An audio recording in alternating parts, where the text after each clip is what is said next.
gotta listen to Peace on the Streets. The next. There you go, Prince. We already feel like whoever comes in, this is your home. You can always come back to your home and saying, hey, I have a voice, I have something I need to say. So whoever comes on the show, we family, we connected. So don't disconnect from your family. That's right. So yeah, we thank you for coming in, and so introduce yourself, sir. Hey, good evening, everybody. My name is Andrew Darling. I am a candidate for Orange County Sheriff. I'm a husband, a father, U.S. Army veteran, an attorney. I have my own law practice here. I do criminal defense work and rights restoration. So for me, this campaign about criminal justice reform, it isn't just something I talk about. It's something that I go out and do every day. Okay. And we talk a lot about progressive prosecutors, and like Monique here, being a candidate for state attorney, that's incredibly important for our movement. The thing that we don't often talk about is every case that a state attorney gets comes from law enforcement. Okay. So if we have somebody in law enforcement who has progressive values, who is willing to do the right thing by people, treat kids like kids, not criminalize homelessness and poverty, and work to make our community better and not just do the same thing that we've always done. Imagine if you have a sheriff and a state attorney who are on the same page. I didn't even know. Amazing. I didn't even know where it started. And that's important. Uh-huh. That's everything, to tell you the truth. Yeah, it is. Because right where it starts is the root, and then we can go right in to make that blocking the defense and make a change. Oh my goodness, guys! Because what happened is that he's willing to change the way things is normally done. So with the sheriff department, the way it's going, I mean, the way what he has it set up, it works in everybody's favor. That's everything for the people. And the story that's out right now with the young gentleman that was murdered, Ahmaud Arbery. Yeah. What happened in that case? Andrew, you want to talk? Yeah, so it depends what you read is going to depend what happens. Right. So I read a statement that the district attorney up there, here we have state attorneys, but the district attorney there put out saying that the individuals who killed him were trying to make some sort of citizen's arrest in line with some obscure Georgia statute that if you have knowledge or witnessed some sort of crime, you can go to pursue a citizen's arrest. How that happens, supposedly 3 or 4 blocks from his house, where he lives, where he runs normally. Supposedly he doesn't have any criminal history. I don't know. So is citizen arrest, is that real?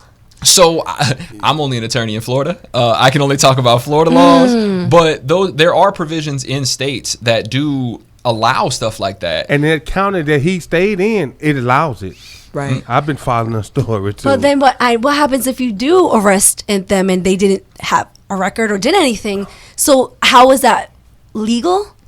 So I think that's part of the problem with this whole case, is because by having a citizen arrest statute, you put citizens in a position to encounter an individual who normally would resist someone coming into their personal space and trying to subdue them in a way. Wouldn't you? I don't know you. Why are you, confronting me?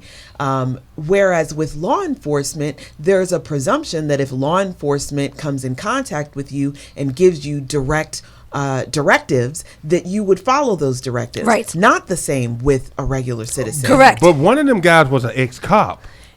So, sometimes ex-cop. I'm just saying. Actually, he was a current? No, he was an ex-cop. And so, he know how to talk with authority. And then if you start, resisting, some people, even though you may not be a cop anymore. You cannot take anybody that's not in uniform seriously. I'm sorry. If you approach me not in uniform, I'm not taking you seriously. Right. I probably think you're going to kill me. And the problem here is that compounded with that, and I love having this discussion with Andrew because in addition to the fact that he's running for sheriff, he's also an attorney. Yeah, so wow. he understands the law and how the law impacts, arrest and custody type of situations. But they said that because Ahmaud then began to try to take the gun away from the individual, that then enacted the stand your ground provision, because the individual was then in fear for his safety, so he could then use deadly force to protect him. At that point, yeah. After that, that's what will most likely happen. Right? So the problem, though, is who started it? Who started the interaction that caused fear for their safety? So then does that mean that if you approach me in a confrontational manner and I'm now in fear for my safety, so I make actions to protect myself against your aggression towards me, right, that you now have the right to kill me because you started something and I, yeah. And guess what? If you want my vote, you got to be against standing your line. Stand your ground. And, well, isn't that what happened here? I'm just saying, then citizen arrest. I don't want if that's what you believe in. I'm just saying. So those two isn't that what happened here in the Zimmerman case in Sanford, Florida, with the young boy? Trayvon Martin. That's what happened. Exactly that, right? That's exactly what happened. And what's wrong here, and this is really important for the listeners to understand. The sheriff doesn't enact the laws.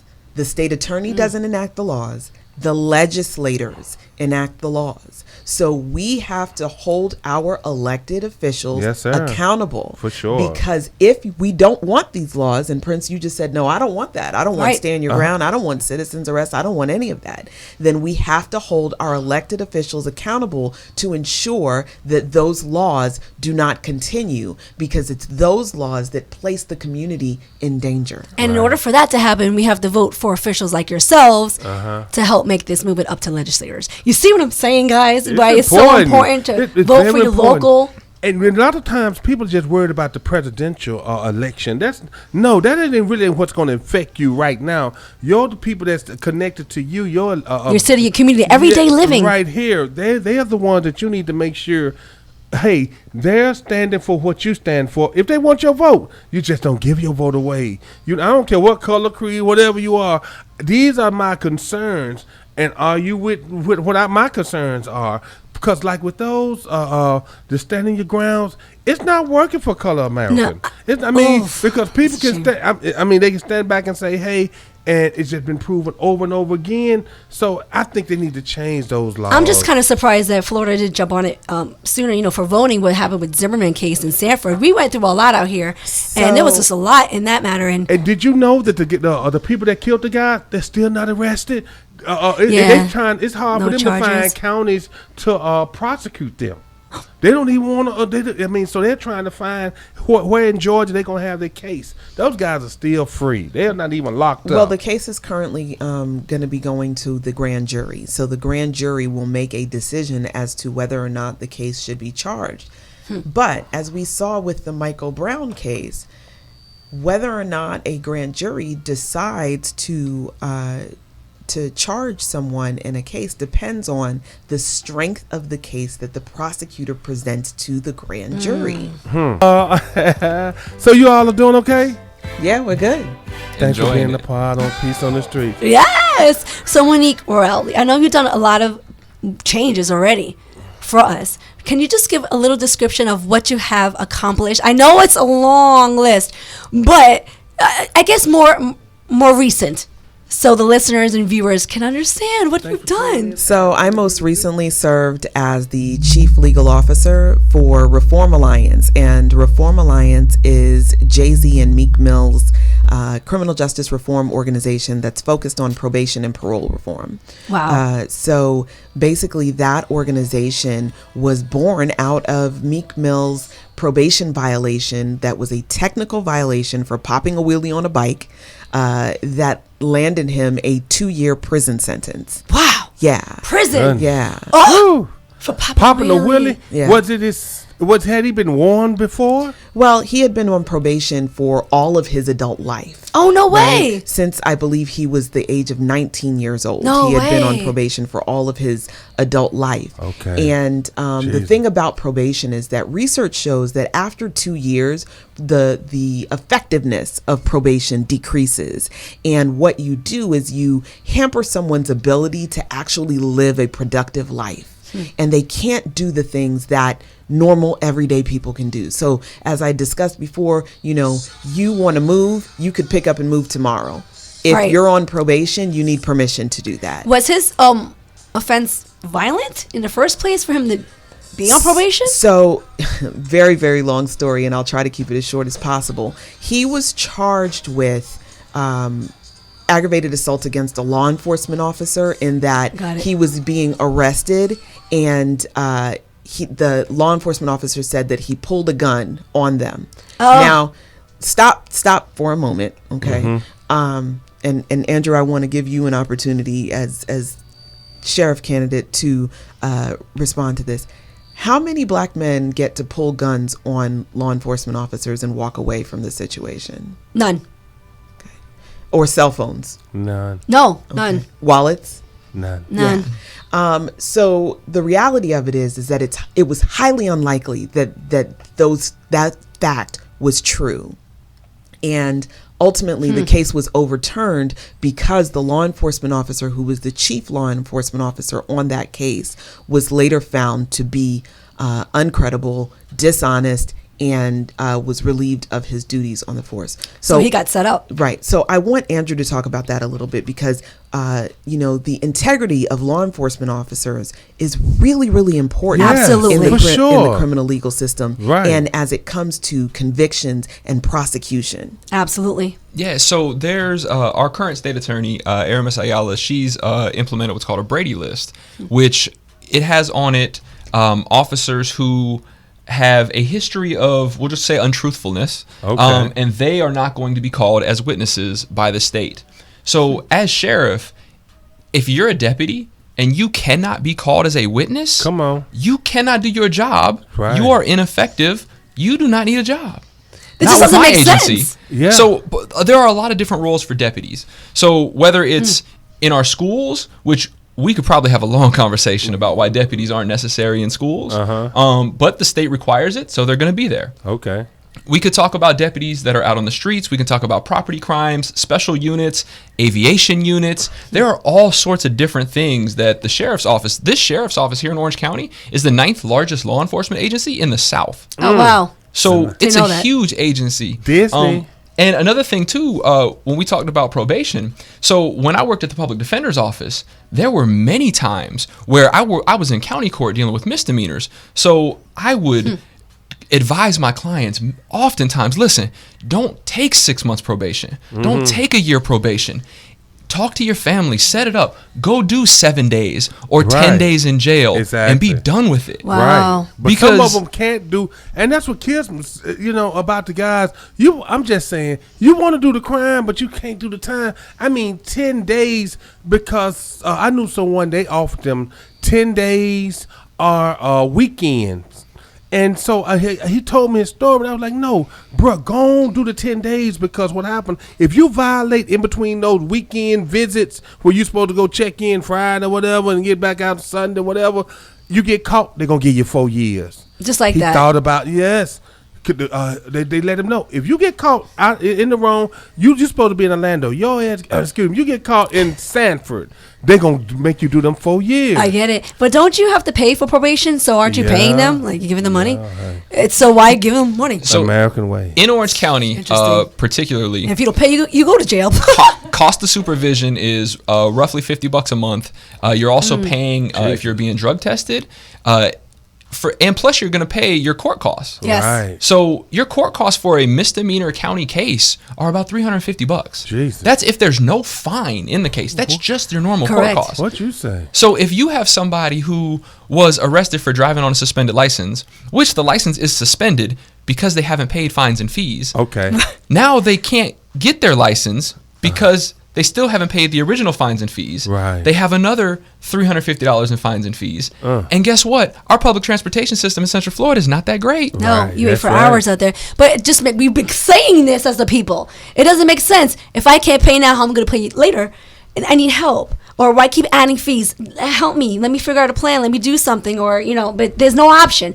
So if you don't even pay, even if you're doing well on probation, if you don't pay your fees, you're going to prison just because you couldn't pay your fee. But then at least you got to at least try.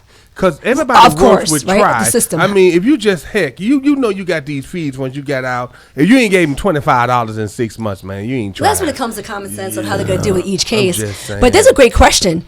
And we had Marie ask a question. Do you happen to remember that question? Or do I have to read the whole thing? Read the question because I think it's important for the listeners to hear what For her sure. question was. This is the question, guys. As state attorney, how will you deal with very delicate balance of dealing with law enforcement who believe that blue lives matter to the exclusion of other lives.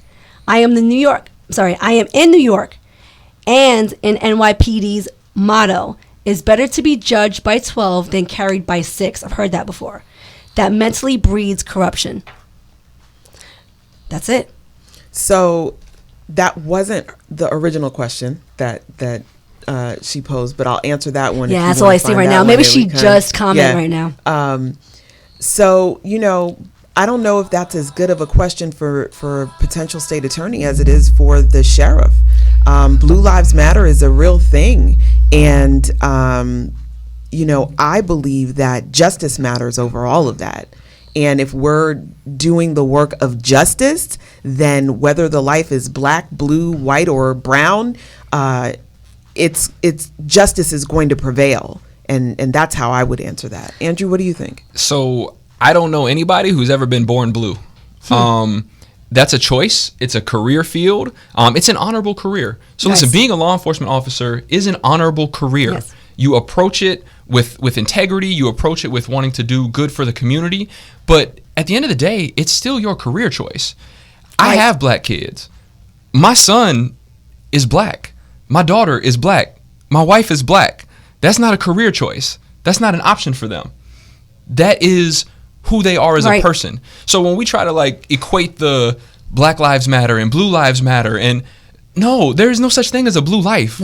There is law enforcement, and you are there to serve the people in your community.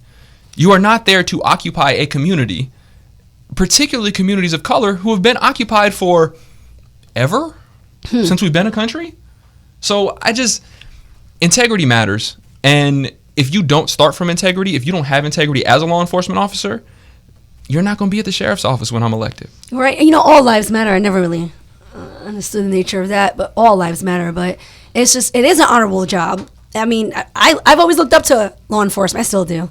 My family, ex-law enforcement. My sister is Air Force and in that field of nature as well. So I'm sorry, Marie, I can't see your question because we're live, so I can't go back to that question.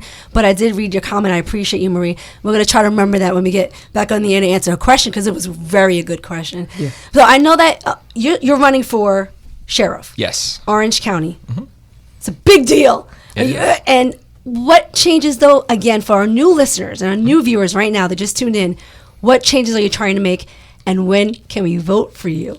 So the changes that I want to install is I really want to bring trust in law enforcement back to communities and accountability. So I want to install a civilian review board it's an independent agency to hold law enforcement officers accountable when they make mistakes and when a law enforcement officer acts properly. And even if there is a complaint, and even if the civilian review board reviews it and says, hey, you know what, that officer acted properly, it's not the sheriff saying, well, of course my officer acted properly. Of course my deputy did the right thing.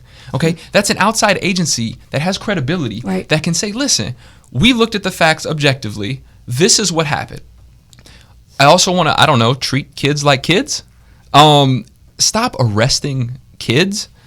We arrest 65% of kids who are eligible for an alternative to arrest. So you have juvenile civil citations programs.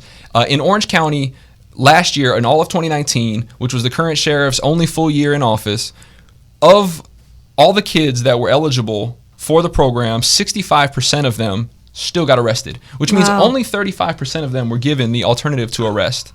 Down in Pinellas County, which is similarly sized, they had 99% of kids who were eligible for an alternative to arrest were offered it.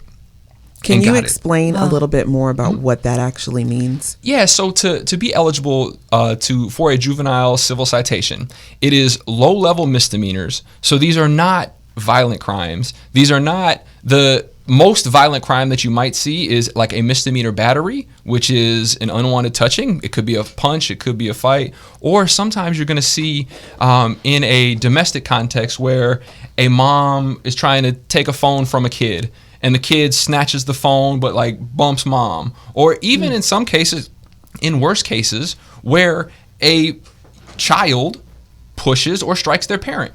Okay? These are unfortunate circumstances. This is behavior that we do condemn 100% of the time. Like, you cannot go around striking anybody, particularly your family, particularly your mother, right? But we want to offer these kids every opportunity to be successful and to get themselves back on track. And study after study shows that the more time you spend in the criminal justice system, the more likely you are to reoffend. Absolutely. And if we're starting our kids on that route At 6. What? At 6, because there was a 6-year-old arrested here. What makes them think it's common sense, though? It's just common sense as anyone, even a teacher watching it. You're like, wait. So here, prior to this last session, there was no age limit of when you could arrest somebody. Wow, there's no protection at all? No, so you can be 4, 5, 6 years old, and you can be fully custodially arrested, which means officer comes, secures you, whether it's handcuffs, zip ties. It's probably zip ties if you're a kid, because handcuffs aren't going to fit. They're not going to close tight enough. There was no Senator Bracey, who was actually a state senator, I believe actually for this area. He got in a bill to change it to 10 years old. So I would actually put a policy in place that nobody 14 years old or under is placed in handcuffs without my permission as sheriff. With the parents. So there's no protection for our children at all in the system. Guys. Hey. We're thinking it's teenagers or, young adults, God bless them, because I understand, once again, that system, they can't get out. What? Right, it's hard. So the parents forget it. Forget about calling the cops. We'll figure it out ourselves because we don't want them in that system. Well, everybody needs help. It takes a village to raise kids. Let's help make the generation successful, guys. Yes. So, hey, we have 2 people in place. You all give them your contact information. How can we reach you all? And we want, hey, look at them and see what, you think. Frida's so live that just cut off right now. Marie just sent another comment. Again, she really wants me to read this to you, so I'm real sorry if I could just get to her comment real quick. And I apologize, Marie, because I know you've been trying to get to us. But she said this: do the stand your ground or even citizens arrest laws take into account the very real fear that black people feel where we end up haunted and killed? Since dead men tell no tales, excuse me. So at what point does self-defense come into play against these aggressions? Which is true. Right. The reality of it is racism is real. Yeah. Right. And it's taboo to talk about. People say, oh, don't pull the race card. Right. Yes. Racism is real and we can't ignore it. That doesn't make it not real if we don't talk about it and we don't call it what it is. And unfortunately, what laws like citizens arrest and stand your ground do, although they may have been well-intended and well-meaning, what they do is they create a place, a safe haven for people who are racist to act poorly, act badly, and commit murder and get away with it. Yeah. That's what it does. So what I've been told, and I'm sorry to say, I've been told, since everyone can have a gun in Florida and how, you all can at 18, you can buy a rifle but can't buy a handgun. What? That you better make sure they die first before you, because it's your word against theirs. Yeah. So that's what happened in Last Zimmerman man case. Standing. Zimmerman case. I mean, we never knew what happened with the child. Right. We can't get a voice on him, and so that's what ended up happening with them. So that's going to happen with the stand your ground. And make sure you get them first before they get you, so they can't talk. And that's why I said, when you're electing your political, your people, your officials, yep, you need to look at and see what they stand for. Yes. Don't just give your vote away. So you're going to make changes within the children to protect the children. The youngest age is 14. To actually put them in handcuffs. Oh my gosh, I love that. And Monique, what do you want to do real quick before our time is up? Make a change for us here in Florida. Well, with regards to children, I will also treat children like children. Calling a child an adult for the sake of prosecution doesn't make it true. Right. So I will avoid waivers to adult court unless it is required by law. Okay. And there are some offenses that require waiver into adult court, but I will work with the legislatures to reduce the amount of of offenses that do require waiver into adult court. I will offer treatment and rehabilitation as an alternative for incarceration. I will work to change the culture of prosecution so that we no longer criminalize poverty. I will work to reduce the potential for wrongful conviction by requiring the prosecutors in my office to study and learn and understand the contributing factors to wrongful conviction. So this is my platform. I've been doing this in this community for 20 years. You can learn more about me at Monique Worrell for State Attorney on Facebook and MoniqueForStateAttorney.com. Amazing, yes. Monique, this is huge. And Mr. Andrew, darling, it starts from the root. You know, we always depend on law enforcement. We trust you guys, and we really look up to you guys. So it starts from there, the honest truth, so we know what actually happened. Again, real quick, how are you going to make a change? I know it's so much, but just brief, and then how can we vote for you? Yep. So we'll start with, you can go look at all my platform on andrewdarling.com. You can email me directly, andrew@andrewdarling.com. I'll respond to that. That's going to come to me. Reform Sheriff on all the social medias. You can definitely find me there. I am trying to change the very foundation of the criminal justice system. Nice. We cannot fix a system before we fix the foundation that it's built on. Absolutely. And that's law enforcement. And that's what I'm trying to do. I'm going to get in there. I'm from here. I'm an Oak Ridge High School graduate. I am, this is my home. And it means way more to me than it does for somebody who's only been here. His only relationship with Orange County and Orlando is working for 30 years occupying our communities. Wow. Amazing, guys. Thank you so much for being with us. Yes. Thank you for sharing your gift. This is a gift, guys. And we got your back. I'm voting. Hey, I'm telling you, you guys make sure you get out and vote. Yes. Get out and vote. I mean, we have two great candidates. You guys look at them and check them out. That's right. You know what I'm saying? They part of the family. Hey, you know, I'm not telling you who to vote for. I'm just saying. Amen. Thanks for having us. Absolutely. Yeah, I appreciate it. Thank you guys so much. Hey, whatever you all have something to say, please, you are welcome. We're family. Come back and let the people know what's going on in the world today, because there's a lot of crazy. Should we drink bleach? Trump, my man Trump, Mr. President. Yes, sir. Keep it locked to Peace on the Streets, y'all.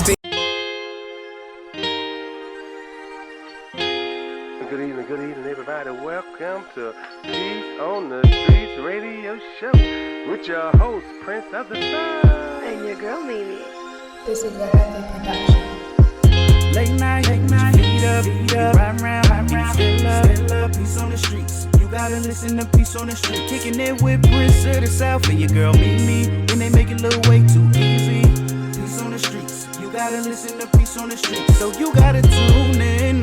Wednesday night, 9 to 11. Get with the movement. Promise you and I regret it. With no hesitation. Yeah. Grab your guy, grab your lady. Just turn to the station. WOKB 1680 AM. Peace on the streets. You gotta listen to Peace on the Streets. Peace on the streets. You gotta listen to Peace on the Streets.